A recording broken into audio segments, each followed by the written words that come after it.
بتائیں کہ وزیر اعظم نے قومی نوعیت کے اہم اجلاس میں اپوزیشن کی عدم شرکت کو افسوسناک اور غیر سنجیدہ طرز عمل قرار دے دیا ہے۔ وزیر اعظم نے قومی سلامتی کی پارلیمانی کمیٹی کے اجلاس میں کہا کہ حزب اختلاف کی عدم شرکت قومی ذمہ داریوں سے منہ موڑنے کے مترادف ہے۔ ان کا مزید کیا کہنا تھا اظہر فاروق سے جانیں گے، بتائے گا اظہر۔ جی، وزیر اعظم شہباز شریف نے ایک تو اپوزیشن کی جو عدم شرکت ہے اس کو تنقید کا نشانہ بنایا، ساتھ ہی ساتھ وزیر اعظم نے یہ بھی کہا کہ دہشت گردی کے خلاف سب کو متحد ہو کر آگے بڑھنا ہے۔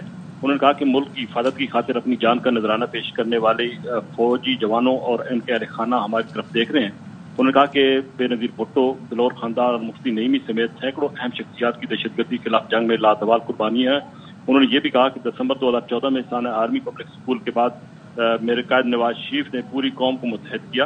انہوں نے کہا کہ پوری قوم نے مل کر دہشت گردی کے ناسور کو جڑ سے اکھاڑ پھینکا ہے۔ وزیر اعظم نے یہ بھی کہا کہ افواج پاکستان، قانون نافذ کرنے والے ادارے، سیکورٹی ایجنسی، سیاستدان، پاکستانی شہریوں نے لازوال قربانیوں کی داستان رقم کی۔ وزیر اعظم نے یہ بھی کہا کہ گزشتہ 2 دہائیوں کے دوران دہشت گردی کی جنگ میں پاکستان کی معیشت کو 150 ارب ڈالر سے زائد کا نقصان ہوا۔ انہوں نے کہا کہ قربانیوں کی بدولت پاکستان کا امن بحال ہوا، معیشت سنبھلی اور ملک کی روشنیاں جو ہے وہ بحال ہوئی۔ انہوں نے کہا کہ 2018 میں قائم ہونے والی نائل حکومت نے دہشت گردی کے خلاف جنگ سے حاصل ہونے والے ثمرات کو ضائع کر دیا اور نیشنل ایکشن پلان پر عمل درآمد روک دیا۔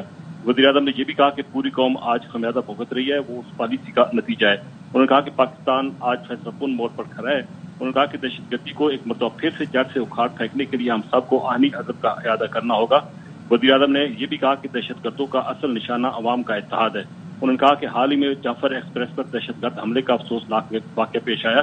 فوجی جوانوں اور افسران نے پیشہ ورانہ مہارت سے سینکڑوں جانیں جو ہے وہ بچائی ہیں۔ وزیر اعظم نے یہ بھی کہا کہ افواج پاکستان کی قیادت بالخصوص army chief general Syed Asim Munir اور تمام قانون نافذ کرنے والے اداروں کو وہ خراج تحسین پیش کرتے ہیں۔ انہوں نے کہا کہ افواج پاکستان اور قانون نافذ کرنے والے ادارے ملک دشمن عناصر کے ناپاک عزائم کو ناکام بنا رہے ہیں۔ وزیر اعظم نے یہ بھی کہا کہ آج کی فیصلہ کن گھڑی یہ تقاضا کرتی ہے کہ ہم سوال کریں کہ کون کس کے ساتھ کھڑا ہے۔ وزیر اعظم نے یہ بھی کہا کہ آج اس ملک کے 25 کروڑ عوام پاکستان اور اس کی سلامتی کے محافظوں، افواج پاکستان، قانون نافذ کرنے والے اداروں کے ساتھ کھڑے ہیں۔ انہوں نے کہا کہ جو ملک، قوم، افواج پاکستان، شہیدوں، غازیوں کے ساتھ نہیں، وہ دہشت گردوں کا ساتھی اور ان کا اتحادی ہے۔